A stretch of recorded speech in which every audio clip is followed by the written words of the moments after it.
Aleyküm selam ve rahmetullahi ve berekatuh. Sual verilir ki, bir Müslüman iman əhlidir, amma qul haqqı ilə ölsə, o zaman o xilas olmayacaqmı? Yəni, cəhənnəmdə mi qalacaq? Sualın cavabına gəldikdə, dəyərli müsəlmanlar, biz bilirik ki, qaydaya görə yalnız şirk üzərə ölən, şirk və küfür üzərində ölən insan əbədi cəhənnəm əhlidir. Heç bir nəbi, heç bir rəsul ona yardım etməyəcək. Bitdi. Əbədiyyən cəhənnəm əhlidir. Ondan başqa günahlara gələndə ki, onlardan biri də qul haqqıdır.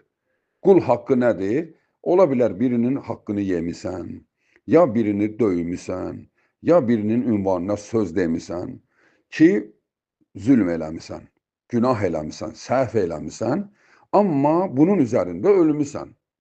Malını oğramısan, nə eləmisən, nəsə bir günah etmisən ki, o qulla halallaşmadan o qul öldü ya da sən öldün. Nəticədə sonunda ikiz də öldünüz. Bəs necə olacaq? Bu adam mömindir, ibadət edib, Allaha şərik qoşmayıb, amma qul haqqı ilə ölüb. Bu cavab belədir ki, deməli, Allah Subhanahu burada bir neçə növlə bu həll olur. Ya onun borclu olduğu qulu gətirəcək, Allah həmən qula elə mükafat verəcək ki, sən mənim dostumun haqqından keç. Bunu bağışla. Bağışlasan, sənə bu mükafatları verirəm. Təbiidir ki, o adam tam səmimiyyət ilə bağışlayacaq. Çünki Allahın sözü də yerə salınır. Bir, iki, Allah kiməsə borclu qalar. Yəni, Allah öz dostunu xilas eləmək istəyir. Allahın dostudur da. İndi o nə olsun ki, biri ilə bir konflikti var. İndi bu kafir olmayacaq ki, buna görə. Buna görə əbədi cəhənnəmdə qalmamalıdır ki. Ona görə də bir, Allah onu xilas edəcək. Onun işini Allah halallaşdıracaq. Ki, onun işi düzəlib və cənnətə gedəcəklər. Mən detallara toxunmaq istəmirəm, çünki qısa sual cavablardır. Hətta burada ikisi də qol-qola cənnətə gedən iki dostlar olur. Ki, bu Allahı o qədər xoş gəlir ki, yəni çox ciddi düşmənçilikləri var idi, amma ikisi də cənnətə gedir. Yəni, bu hadisəyə qədər vardır.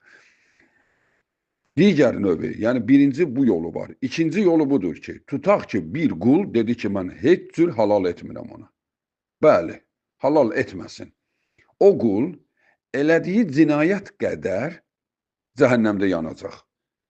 Tutaq ki, ona etdiyi zülüm qədər yanacaq. 1 saat yanacaq, 10 saat yanacaq, 100 il yanacaq, onu Allah bilir, cəzasını çəkib xilas olacaq. Yəni, o adam sevinməsin ki, bu odda yandı. O odda yanıb bir gün çıxacaq, o cənnətə gedəcək. Yəni, çünki buna görə bəzi insanlar elə düşünür. Bunun mənə verəcəyi var, mən onu süründürəcəyəm orada. O sürünmək deyən yerdə cinayəti qədər əzab çəkəcək. Ondan sonra azad olacaq və cənnətə gedəcək. Bu da vardır. Ona görə də əgər sən də möminsənsə, əlbəttə ki, o mömin orada onu bağışlayacaq. Çünki onlar cənnətdə birlikdə olacaqlar. Ona görə də yəni bu belə deyil ki, yəni qul haqqı ilə öldü və salam, o elə cəhənnəmdə qalmayacaq. Bəli, bəli. Cəzası qədər cəza çəkib enində sonunda xilas olacaq. Vəssalamu aleykum və rəhmətullahi və bərəkatuhu.